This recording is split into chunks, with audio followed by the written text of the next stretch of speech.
The biggest thing for me is I'm able to work directly with my farmer. We're able to sit here and have this relationship where we're planning our entire year out. Craig and I are able to come together, look at seed bank catalogs, or he's telling me what he is, something new he's bringing in that we never heard of.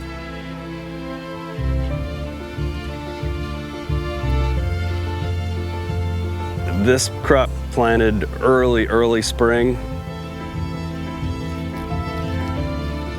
That's about the perfect size right there. There's also some golden beets on that side, kind of sprinkled in there. And you can tell they have a little bit more yellow to the stem. I see what you mean. Yep, Going you can right pull up. that one. That's a good one. And they're a little bit smaller beet. They take a little bit longer to grow than the Chayogi is. This guy's a nice Italian heirloom. It's also called candy cane beet or candy stripe beet, because when you cut it, it has like a bullseye cross section. They look pretty cool. This is gonna make a really nice dish. We have 30 acres of beautiful land out on the property at the hotel and restaurant. And then we have this wonderful 22 acres down here at the farm that Craig has done the first 3 years of just starting to develop. Our relationship is unique. We're basically connected to the hotel, so we're an amenity for the hotel, and we're also an amenity for Chef Haydn. We're less than 2 miles down the road, so if he runs out of something, I can run it over there real quick. We work closely with the restaurant with dinners and events and menu planning. The idea is to kind of have everything tied in with the hotel and the farm. So whether that is, we're doing an event and we have a group of people up at the hotel, and then we come and we cycle down here, and we might be in the fields and harvest some things with the guests, creating like this whole chef experience, and they'll be a part of the harvesting. We'll bring them back, do some of the prep, and then kind of show them the whole entire thing, 360 of how it went from the field to the kitchen, and then in turn as a guest and how it's gonna be the final product. People are really searching out the local food because they realize that it has a better flavor, has a way better shelf life, and it'll last in their fridge 3 times as long. We don't use any synthetic chemicals or fertilizers or pesticides or herbicides. Everything's 100% natural. It's a little bit more difficult. You gotta pay a little bit closer attention to everything that's going on, but that's part of the challenge, and it's the way food should be grown. Having the farm South Carolina certified, it means we are able to have something else that we are proud of, that we can say came from our backyard, essentially. I'm not big on labels, but if you want to talk about hyper-local, this is basically as good as it gets right here.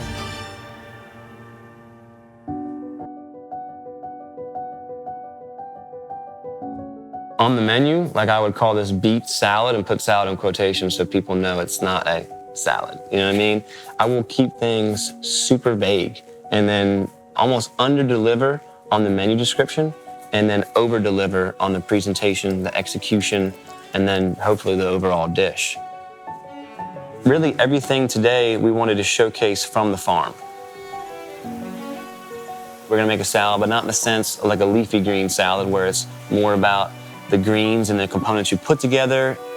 We're gonna make a salad with beets, and we're gonna put a few other things to go with the beets, but still showcasing the beets and making it the star of the show. Not many people know that beet greens are edible. They're delicious. They're a tender green on their own. They're versatile. They can be eaten raw. You can chop them up and put them into your salads. There's a couple different things you can do with them. You have to challenge yourself, kind of think about different ways that you can do these things. Lots of flavors you can capitalize on.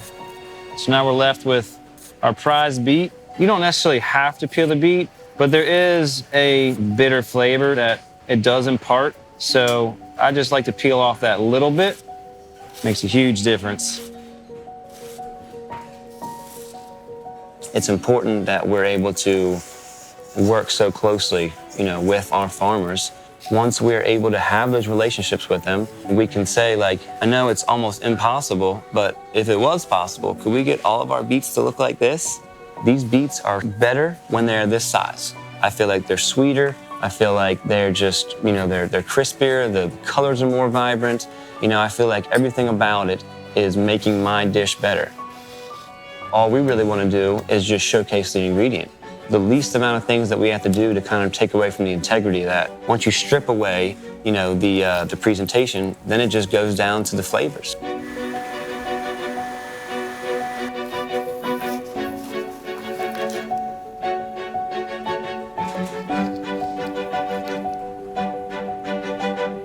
So this is going to be our little nest that is going to hold all of our beets in place.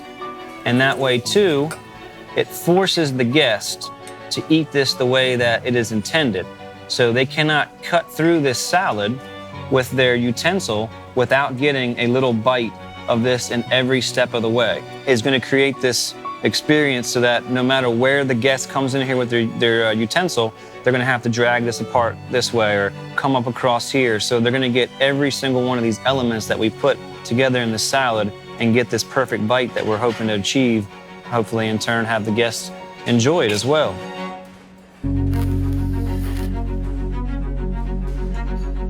As a South Carolina Chef Ambassador, it is an honor to be able to showcase these ingredients. We are trying to do as much as we can on the menu, from whether it be our own farm or our surrounding farms. People are starting to take more and more notice, and they're wanting to see what else South Carolina has to offer.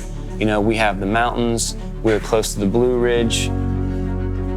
It's opened up a whole bunch of doors for us in the sense that we can help these tiny little farms in some ways more than other, just by supporting their small business, having more and more people aware of them, and saying, hey, these people every single Wednesday, they have a farm stand. It's open to the public.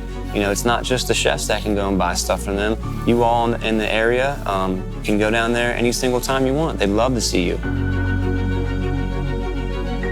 One of my favorite things about growing food out here is seeing the food go from our field to the table, and then going in and tasting my food and seeing what the chefs, what amazing dishes they can prepare with it.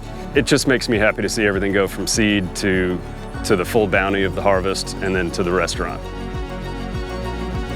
This is a privilege. Not everybody is able to work directly with their farmer. It's more of a responsibility for us now because we are given these whole plants. We want to show respect to the people that grew this, and let's showcase this ingredient. I'm Haydn Shaak. I'm the South Carolina Chef Ambassador, and I'm a huge advocate of rustic elegance.